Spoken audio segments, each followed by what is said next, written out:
qu'est-ce que le multiculturalisme et quel effet le multiculturalisme a-t-il sur la réalité nationale? L'idéologie multiculturelle qui s'est déployée partout en Occident à partir des années 70 lentement, mais à partir des années 90 surtout.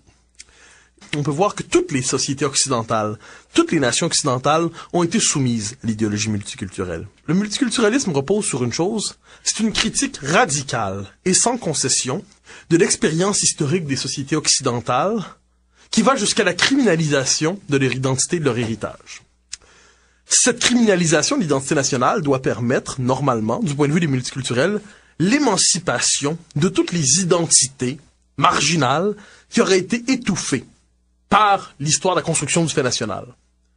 Donc, ce qu'on pratique à partir de là, c'est une censure délibérée de l'héritage majoritaire, de l'héritage fondateur de nos sociétés, au nom d'une forme d'égalitarisme multiculturel qui pense toute la réalité sociale selon la catégorie inclus-exclus, dominant-dominé. Et ce qui fait en sorte qu'à terme, cette critique radicale sert à véritablement déconstruire le fait national et à remplacer nos sociétés, le régime politique de nos sociétés par une forme de chartisme multiculturel, d'égalitarisme multiculturel qui repose sur la révocation de leur expérience fondatrice. Alors l'idéologie multiculturelle, qu'est-ce que c'est? J'en fais l'histoire en partie dans mon livre, mais j'y reviendrai dans d'autres écrits évidemment. C'est l'expérience de ce que j'appelle la conversion culturelle du marxisme. Il y a dans le multiculturalisme cette espèce d'idée progressiste qui consiste à lutter systématiquement contre la nation qui serait vue comme l'aliénation des aliénations. Le multiculturalisme implique une logique de fragmentation sociale. C'est-à-dire, il transforme la société en champ d'une guerre civile permanente, une guerre civile de basse intensité mais permanente. Mais cette espèce de censure, de criminalisation des identités nationales repose sur un fait qu'on oublie, c'est que pour l'immense majorité des sociétés occidentales, pour la population, le fait national demeure fondamentalement positif. Ça demeure une référence, une norme légitime. Ce qui fait en sorte qu'on voit aujourd'hui, partout en Occident, une nette rupture entre d'un côté une idéologie multiculturelle très en vogue dans les milieux, dans les couches sociales supérieures bien souvent, et l'idée nationale, la réalité nationale, l'identité nationale qui demeure très forte dans les classes moyennes, les classes populaires. Alors regardez la France. Nicolas Sarkozy, on peut être très critique envers le gouvernement qu'il mène en ce moment, mais ce qui est certain, c'est qu'il s'est fait élire sur le thème de l'identité nationale. En Grande-Bretagne, les travaillistes, devant l'implosion, et ça pas simplement au sens métaphorique du modèle multiculturel, ils ont cherché à redéfinir cette exigence d'une identité commune qui se fonde sur l'expérience historique de la collectivité. Les Pays-Bas aussi. Donc on pourrait voir ça, c'est que partout en Occident, on a implanté de force le modèle multiculturel. Et quand les peuples se sont rendus compte de cette tentative de confiscation de leur identité et se sont rendus compte des conséquences réelles, néfastes d'un tel modèle, eh bien là, il semble y avoir ce que j'appelle des rébellions identitaires à grande échelle qui sont des rébellions démocratiques. Notre société ne peut pas trop s'écarteler sans éclater. Autrement dit, on a célébré, pas toujours à tort, les vertus de la différence, quelquefois. Mais ce qu'il faut comprendre, c'est que l'excès d'hétérogénéité sociale entraîne souvent une situation d'implosion collective. Il y a deux choses qui peuvent menacer un peuple. L'asphyxie, évidemment, lorsque ses frontières sont trop fermées, et l'abstraction, l'espèce de disparition de l'abstraction, quand on oublie qu'il faut des frontières. Alors, une identité, ça ne peut pas être tout et n'importe quoi. Qu'est-ce qu'il y a dans la démocratie? Il y a un pouvoir, le kratos, mais il y a un démos, le peuple.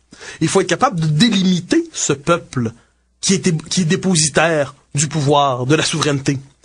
Et comment on peut délimiter ce peuple si ce n'est en référant d'abord aux communautés d'histoire et de mémoire, de culture, qui se sont appropriées un territoire historiquement, qui l'ont institué, et qui exigent tout simplement un jour de se prendre en main.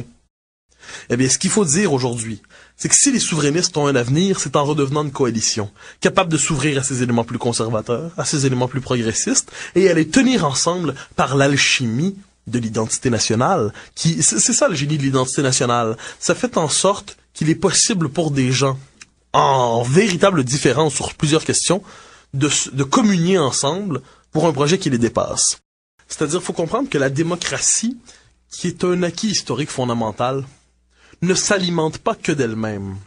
C'est-à-dire, la démocratie n'est pas une idée vague. La démocratie n'est pas une idée purement abstraite qui pourrait s'épargner les conditions de son enracinement. Je le disais tantôt, qu'est-ce qu'il y a dans la démocratie? Démos et Kratos. Il y a le pouvoir, il y a le peuple. Comment on délimite le peuple? On en revient à cette question-là. Alors je dis, bon, prenons l'exemple de 1940, en France. Il y a l'occupation allemande, l'invasion. Les gens, évidemment, se battent pour la défense de leur liberté. Mais aussi se battent pour la France, tout simplement. Dans les pays, et on voit le général de Gaulle, qui va conjuguer, justement, démocratie et identité nationale dans une défense d'un patriotisme qui n'était pas seulement un patriotisme procédural à la Bernard-Henri Lévy aujourd'hui. Les pays d'Europe de l'Est. Les pays d'Europe de l'Est ont fait la preuve que pour résister à l'Empire communiste, l'alimentation nationale, on dirait comme ça, s'alimenter à sa propre identité nationale était un remarquable instrument de résistance à cette tentative de faire disparaître. Et on voit paradoxalement qu'un État qui ne repose pas sur une communauté de mémoire et de culture, sur une nation, est un État infiniment fragile. On le voit par exemple en Belgique, la crise en ce moment. Quel est le problème de la Belgique? C'est que c'est un pays qui n'est jamais parvenu à élaborer une conscience commune qui aille au-delà des deux nations fondatrices, des deux communautés nationales fondatrices de la Belgique. Les institutions démocratiques, pour être capables de traverser les crises, doivent s'alimenter, doivent s'enraciner dans une expérience historique forte. Il n'y a pas de démocratie dans la pure abstraction. Elle a besoin d'un milieu d'accueil, d'un espace d'incubation aussi. Et c'est en se traduisant dans un espace d'histoire, de mémoire, de culture, que la démocratie prend forme. Et qu'elle nous permet, par exemple, de vivre avec la division politique. C'est-à-dire, il n'y a pas de pluralité possible sans monde commun. Qu'est-ce que serait une pluralité sans monde commun? C'est la figure de la guerre civile. C'est parce que les hommes sont persuadés de partager un destin qu'ils peuvent accepter dans une élection d'être dans la majorité, à l'autre élection d'être dans la minorité, mais d'une élection à l'autre de passer d'un camp à l'autre, mais de toujours appartenir à la même collectivité, à la même communauté de destin. Alors, je crois qu'aujourd'hui, en amincissant les nations occidentales par une forme de diète identitaire d'anorexique, nous sommes en train de les pousser à la disparition dans un pur squelette juridique. Autrement dit, je donne cet exemple aussi, l'Europe de Bruxelles qui se construit en ce moment, non pas dans la communauté de ces nations, mais contre les nations véritablement. L'Europe de Bruxelles, c'est un ensemble de technocratisme incroyable. C'est un ensemble politique assez difficile à aimer, pour le dire comme ça. Mais pourquoi? Pourquoi est-ce que l'Europe de Bruxelles investit tant dans la technocratie, le chartisme, le multiculturalisme, et ainsi de suite? C'est parce qu'il n'y a pas de nation européenne qui est là, au singulier. Il n'y a pas de nation européenne pour s'incarner dans une Europe politique. Alors que fait l'Europe politique? Elle essaie de se construire dans l'artifice du technocratisme. Elle essaie de se construire contre les peuples qui l'alimentent. Mais ce qui fait en sorte que l'Europe, on le voit encore aujourd'hui, est une carcasse finalement fragile. Et c'est la question qui se pose pour l'Europe, c'est d'être capable d'assumer l'identité fondatrice pour ensuite instituer les structures légales, juridiques, constitutionnelles qui font le génie de la démocratie. Autrement dit, pour le traduire comme ça, le pluralisme politique, le pluralisme idéologique présuppose la communauté de destin. Imaginons une société où il n'y a plus de représentation d'un destin commun. Alors tous les groupes qui sont dans cette société-là se désolidarisent les uns les autres. C'est-à-dire une société qui s'éparpille en identités concurrentes et rivales n'est plus capable de se reconnaître un horizon, flou peut-être, mais qui est néanmoins indispensable pour vivre ensemble.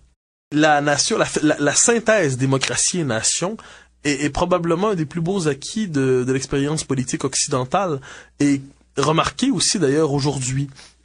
La multiplication des groupes de pression, la multiplication des identités, la perte du sens de l'État. Je crois qu'on est à travers tout ça dans une situation de paralysie politique de nos sociétés.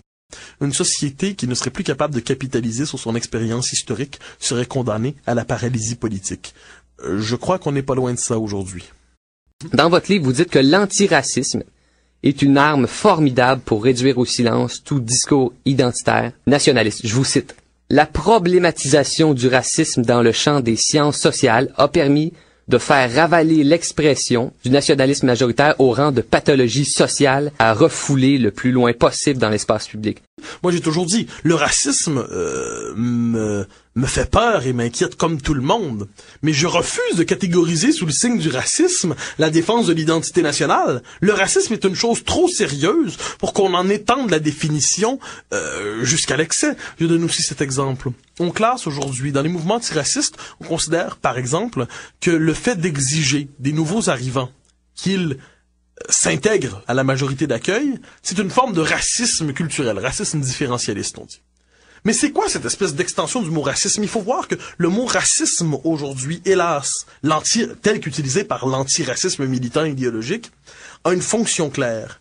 Cela sert à criminaliser la seule évocation d'une critique du multiculturalisme. Les gens s'expriment, quelquefois maladroitement, mais les gens s'expriment. Immédiatement, on décide d'interpréter leurs propos comme un vieux fond xénophobe, comme des préjugés, comme du racisme. Le vocabulaire est riche pour stigmatiser. Ce qui fait en sorte qu'on voit aussi, soit dit en passant, que Nicolas Sarkozy, par exemple, qui se fait élire il y a quelques mois, au nom de la défense de l'identité nationale, est immédiatement classé par la gauche antiraciste comme un raciste. Hein? On fait le lien avec Vichy même, alors que il me semble la tradition gaulliste aux dernières nouvelles est anti-pétainiste, c'est ce qu'on peut dire. Alors, on voit véritablement l'utilisation du racisme non pas comme un terme pour décrire quelque chose qui serait horrible. Effectivement, lorsqu'il y a du vrai racisme, il faut le décrier, mais le terme racisme, tel que défini par l'antiracisme idéologique, sert à stigmatiser tous les défenseurs de l'identité nationale et sert à criminaliser les adversaires du multiculturalisme. Alors il faut voir, moi j'ai toujours dit, le racisme me cause problème, mais je n'accepte pas de définir le racisme comme les antiracistes le définissent. Je refuse de classer à l'extrême droite tous les mouvements qui sont plus conservateurs au niveau culturel. Vous voyez un peu, je crois, le portrait, c'est-à-dire, m'inquiète en politique le politiquement correct. Le politiquement correct, c'est quoi?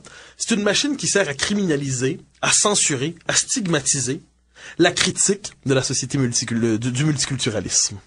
Dans le progressisme ambiant, on criminalise à la fois l'identité nationale et les classes populaires et les classes moyennes. On dit qu'ils sont portés par un vieux fond xénophobe. On les bestialise. Hein? Donc, on se présente une vision assez presque haineuse du peuple. Bon. Une fois qu'on a présenté une vision aussi haineuse de la population, qu'on a présenté comme si le peuple était animé par des préjugés, de la xénophobie et tout ça, eh bien, on va certainement pas remettre le pouvoir à ces gens-là. On va certainement pas consentir à la souveraineté d'une population qui est immédiatement présentée comme ayant besoin d'une grande thérapie identitaire pour sortir de ses démons. Alors, dans cette perspective-là, qu'est-ce qu'on fait? On dit, il faut remettre le pouvoir, déplacer le pouvoir vers les chartes de droit. Parce que les chartes de droit sont supposées être capables de contenir des majorités qu'on dit immédiatement intolérantes et confier le pouvoir à la technocratie chartiste qui, elle, saura assurer une gestion de la diversité à la lumière de la raison progressiste. Alors ça va ensemble. Refus du peuple. Si on criminalise le peuple, on veut certainement pas lui remettre le pouvoir. Donc il faut être capable d'inventer un système politique qui est fondé sur une véritable confiscation de la souveraineté populaire et sur l'alliance du juridique et du technocratique. C'est ce que j'appelle la technocratie chartiste. Ma critique du chartisme, c'est la critique d'un régime politique qui est fondé sur la confiscation de la souveraineté populaire comme principe qui était pourtant fondateur autrefois de la démocratie. Il y a simplement une forme de, disons, appelons ça une nationphobie. C'est-à-dire, c'est une phobie de l'idée nationale. Alors, qu'est-ce que nous dit l'establishment multiculturel, l'establishment progressiste là-dessus? On nous répond de manière assez claire. Nous n'acceptons plus l'idée de nation. Oh, la nation sera une métaphore parmi tant d'autres pour parler de nos identités plurielles et complexes, pour le dire comme le dit le jargon postmoderne. Mais l'idée nationale, avec sa capacité de mettre en forme une société, à partir d'une réalité qui est celle d'une expérience historique partagée, ça, on le censure. Et c'est de ça dont je parlais tantôt, la logique de criminalisation des identités nationales. On parle souvent, en ce moment, de l'hystérie des classes populaires lorsqu'elles vont parler à propos du multiculturalisme. Il va falloir un jour poser la question de l'hystérie d'une élite qui nous dit une chose très claire à travers ça. Nous n'aimons pas le peuple et nous n'aimons pas l'identité nationale. On voit là véritablement la rupture entre les classes populaires et l'élite qui est au cœur du problème démocratique contemporain.